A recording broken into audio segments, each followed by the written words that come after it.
The original sutra was written in Sanskrit. The Sanskrit is an ancient Indian language spoken at the time of the Buddha.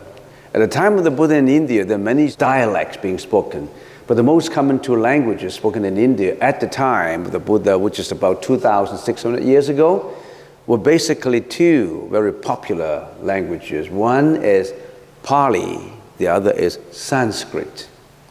And in India, a lot of other languages were developed from Sanskrit and Pali. The language of Pali was spoken most of all by the vast majority of the people. The royal family and the upper class spoke the Sanskrit language. Sanskrit language is still continuously being learned by many, many scholars. Even in UBC, in many universities, they teach Sanskrit. And we have a Sanskrit expert in Canada and teaching at UBC for many, many years. He already retired. His name is Akruchika. It's my teacher. And he's been teaching in UBC for many, many years. He retired already. Apart from that, this is just to tell you, the original Heart Sutra was written in Sanskrit, and it's being translated about 1,200 years ago in China into Chinese, and about 200 years ago, translated into English. We already have covered many, many weeks. We cover about up to this part. Form is emptiness, and emptiness is form. Now, what is form? We call it also material. Material is emptiness, and emptiness is material. And we already have explained what is emptiness. Emptiness is the common English language for the Sanskrit, sunyata. Sunyata is the Sanskrit language. And directly translated into common English is emptiness, but really, emptiness, the translation cannot convey its true, real meaning. We'll get into that as we move on. It's very important that when you study the Buddhist teaching, you really have to know some basics in order to move on. For beginners, you just bear with us because you haven't been here, and there are a lot that you really have to grasp the meaning. You can get into Google or whatever information that you can get. Now, material is emptiness, and emptiness is material. Maybe we get a little bit into that so that we make people understand what it's all about. Form is emptiness, and emptiness is form. To summarize it, we're using an example. We said gold and ornaments. Ornaments like earrings, finger rings, bracelets, charms, and necklaces arise from the conditional causation of gold. What is conditional causation? Many, many causes put together in order to realize these ornaments.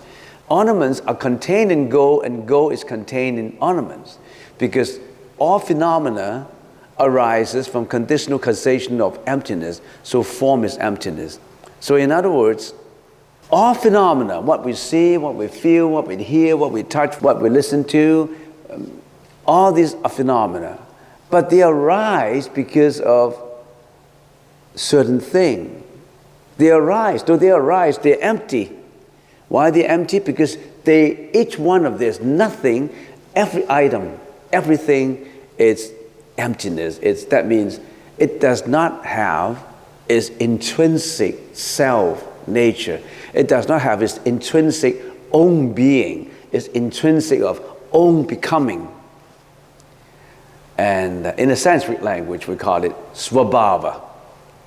Svabhava has its own intrinsic nature. Svabhava means its own being, own becoming. When you add an A to svabhava, it becomes asvabhava. Asvabhava means no real nature. We have an existence. This is my body.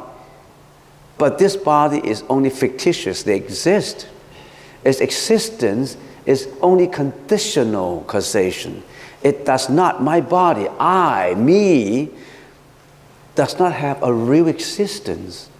It exists out of emptiness. It exists out of conditional causation. It does not have my body, my whole self, my ego does not have a real intrinsic own being and own becoming. Anything that has its own becoming and own being, what is it? If it has its own being, that means it does not rely on any causes. It does not rely on any conditions for it to come up. It can come up originally without relying on anything. It has its own becoming. And it exists and continue to exist without relying on other factor of existence. It can exist and exist and exist forever. Now that means it has its nature, its intrinsic own being and own becoming. When we say nothing is like that, we say asvabhava. Nothing has its own becoming, nothing has its own existence, nothing has its own being. For that reason, nothing is permanent. I cannot find anything in this world that is permanent. My body is not permanent. This building is not permanent. Everything is changing. Nothing is not changing. That is emptiness. For that reason, we say it does not have its own intrinsic entity. It does not have a self. It does not have an intrinsic ego. But we, as individuals, we always think that we have an ego. We have a self. This is I. This is me. This is you. You always discriminate between you and me. We always have a defined self-interest in us. We want to protect our self-interest. We want to protect our own ego. And our ego, as a matter of fact, is being nurtured and it's getting bigger and bigger and bigger as time goes on. And this bigness of ego gets us into trouble. This bigness of ego gives us a lot of suffering that we may not realize. And this bigness of ego gives us a lot of mental afflictions that we don't even realize it. We thought it was like that. We are habitually greedy. We're habitually jealous. We're habitually worrying. We habitually have all kinds of mental afflictions. Hatred, anger, animosity, injuries, attachment to sensual pleasures, voluptuous desires in eating, in listening, in seeing, in touching, because we want to satisfy our sensuous desires. We thought that is happiness. And we want to pursue things like that, even at the expense of ruining other people, even at the expense of injuries to other beings, because of we think that we exist. We think that we need to protect our own existence. If you want to realize the radiance and the beauty of gold, you cannot do so apart from its various forms. Earring is gold, but then gold is earring, because how can you realize the radiance of gold, the beauty of gold, the existence of gold, through no form, through no material? We don't want to deny material. I cannot say I don't have an existence, so I deny it. I downgrade it. I negate it. I despised it. I don't want it. I want to kill myself because I don't have a good existence. You don't want to do that, because you can only realize emptiness by not attaching to emptiness. You realize your existence, your fictitious existence, by knowing the existence. It's just a phenomena that gives rise to the nomina to lift you up to a higher understanding. You don't negate, you don't despise, you don't downgrade, you don't discriminate. You see the difference? Just to summarize, material is sunyata, and sunyata is material. And then we go back to the very basics of, then what is my existence? Who am I? Who are you? Who am I? Where do I come from? Why do I exist for 100 years and then I die? Where would I go afterwards? Why do I eat my breakfast every day and do my work, earn my living, take my lunch, do my living again, eat my dinner, go to sleep, and I habitually repeat the same thing every day, and in the process of doing it, I'm looking for fame, reputation, money, and wealth, and protection of myself and all that, and protect my families, my family members, and everybody want to be happy and all. Is that all about life? Life is just all about upkeeping this body or upkeeping the body of your family members? Is that all about it? Then you question, if that is life, what's the meaning of life? Should we be in search of a higher meaning of life? And that higher meaning, some people call it the spirituality of life. You lift yourself above material. You don't just habitually in search of material. You lift yourself up and say, what is my existence all about? Why do I have to go through all this pain? Why am I so tired in these ups and downs of life? Why do I have to go through all these mental afflictions? Why I have to go through this sadness? And sometimes I feel pleasurable. I wouldn't say happy. There's a difference between true happiness and pleasures that we should differentiate. When we consider who am I consider who as I, then I must have the he and the she and the they that I interact to. Because I cannot have just my own existence, right? There's existence of others. How do I interact to environments? And in this process of interaction, how do I understand myself? I say, I have senses.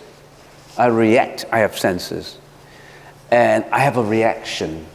I react to objects, to environments. I react to everybody.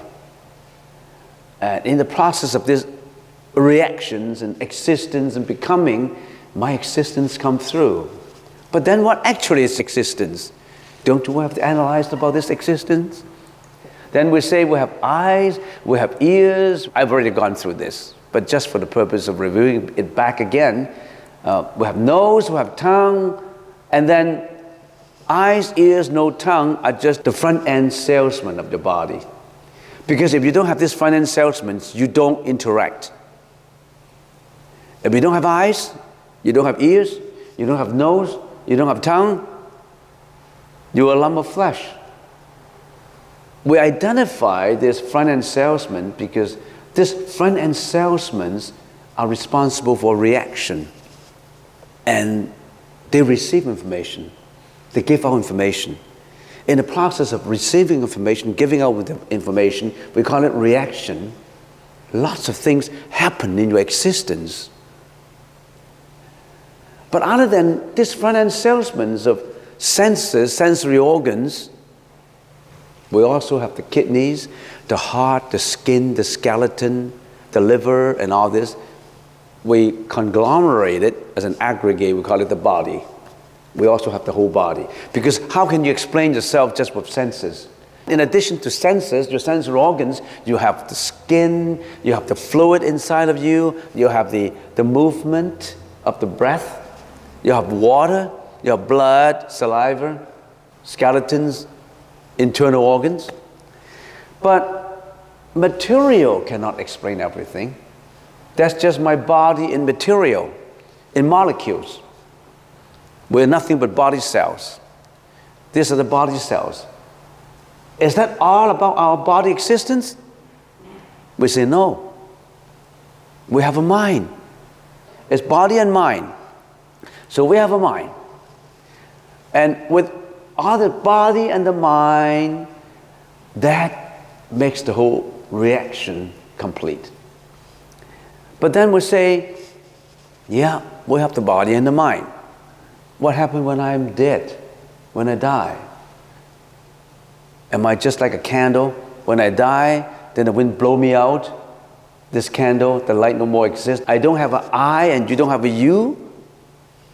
So are we talking about just the nihilism of just one life? Think about it. Do you just have one life? You only have this life and no more? When you have this life and no more, we know that there's a natural law of conditional causation. That means no effect without causes. So when you have cultivate some causes, then there's got to be some effects come up. So if we have only this one life, that means whatever causes that we have cultivated in this life, there will be no effects because I have just this one life. That means there's no conditional causation. That means contradiction to the natural law. Naturally, there's a cause and an effect, right? Whatever effects I have cultivated, I have done all these bad causes, for example. And I have to have done this, fine, I'm dead. Then there will be no effects anymore. So I can do what I want. I can kill, I can rape, I can do whatever I want as long as my sensory organs are happy. And that is it. If you have that kind of attitude, that's like a criminal's attitude. I can do whatever I want. I don't care about the law. I don't care about the legality of the law of the society. I don't care about the natural law of the universe. Nothing like that. I don't believe in that. But it does not matter whether you believe in it or not. There is a natural law. Of the society, there's the legal law. Of the nature, there is a cosmo law. You can't get away with it. If you believe that you only have this life, you're contradicting logic. You're contradicting the natural law. So then after we die, what happened to us? Well, our senses are all gone. No more ears, no more nose, no more tongue, no more body, no more nothing. So where does everything that we have done, or the karma, we call it, karma, where does it go? We say that store in the consciousness, that stores in the alaya consciousness. Everything, all the karma that you have done, gets stored into something, I don't know how we call it, because it's something that you cannot see. Sometimes we call it the energy. We call it the alaya consciousness. Alaya means the storage. Everything you've done, you just store in a kind of place. It's not a place, because when you talk about a place, it's material. For the sake of calling it, we call it alaya consciousness. It gets stored and shrink into the alaya consciousness, which you cannot see, you cannot touch, you cannot hear. It's not perceptible. Sometimes people call it the energy, but even energy is not the right word for it. It gets stored in there and roll into the next life in another body. In the Heart Sutra, it summarizes all this into 5 skandhas. It summarizes everything about you, about me, into 5 skandhas. Material, there's material, right? Material are the body cells, which is the eye, ears, nose, tongue, body. Perception, conceptualization, volition, and consciousness belongs to the mind. Material is easy to understand because we just said material is form. In the sutra, we call it material is emptiness and emptiness is material. Material is not other than emptiness and emptiness is not other than material. Then how about perception?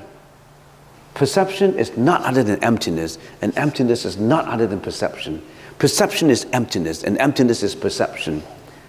Then how about conception? Conceptualization. Conceptualization is not other than emptiness, and emptiness is not other than conceptualization. Conceptualization is emptiness, and emptiness is conceptualization. The same is true with volition and consciousness. That means perception is when your sensory organs contact environments, you have a perception. Conceptualization is when your mind thinks about it, traces back to the past, dig out your archive files and analyze it. Whatever all your senses do is not just the senses. You automatically go back to the past. It's just like if I compare it to what we do in the daytime, usually, we got the front end and then our consciousness would react through our doors and get into our mind digs back the old files and analyze it and see, okay, this is Mr. Chen and this Mr. Chen has a history with us and this is, everything about the past. You dig out the past files. And then you also worry about the future. In the future, what we're going to do. So all these conceptualization and perception analyze in your mind. And then after you do that, you carry out into action. And what kind of actions? Many, many actions. You carry out into speech. You carry out into action. We call it volitional speech, action, and thought. So every thought, every speech, every action is a volitional. Is volition. So you is like that. I am like that. And even this perception, conception, volition is conditional causation.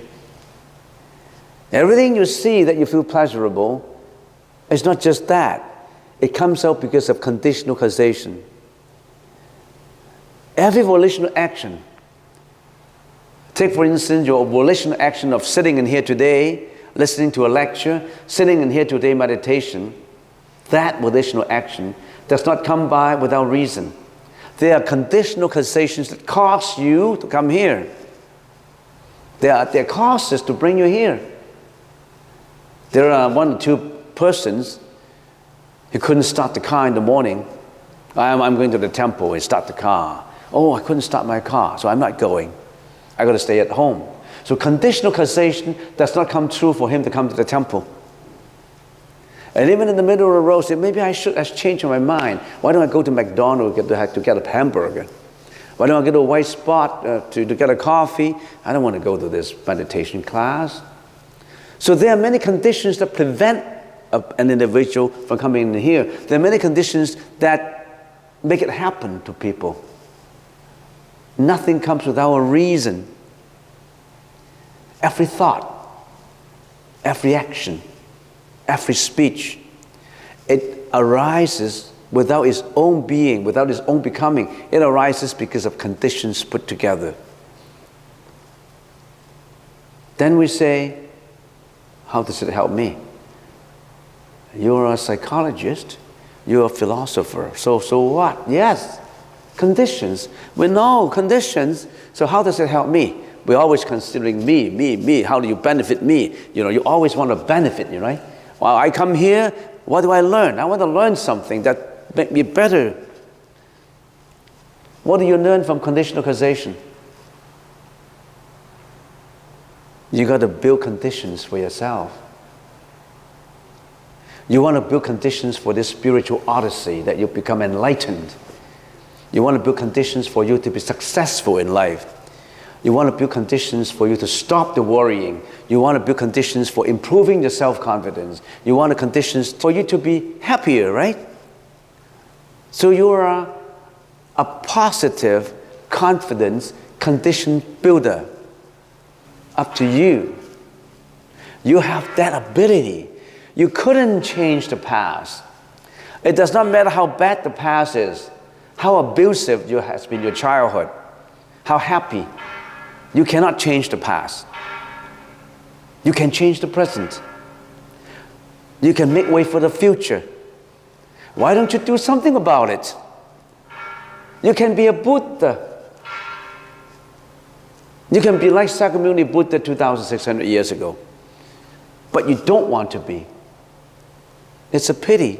The Buddha said, you can be me. You can be away from life and death. You can be away from all this suffering. You can be away from jealousy, hatred, disappointment, fear, worry. You can eradicate all those. Building up conditions to eradicate all those. Don't you want to be? It's up to you, not up to the Buddha, not up to God. Don't attach, because everything is conditional causation. When you transcend life and death, you're the Buddha. When you find the meaning, the highest meaning in life, you are the Buddha. You are the God. You are God.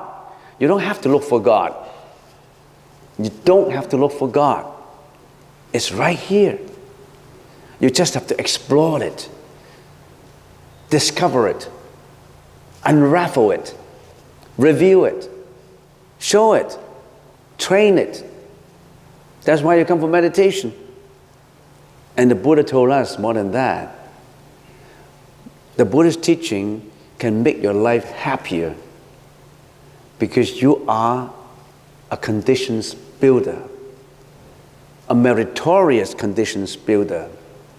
You can build up conditions for yourself, mind you, not bad conditions.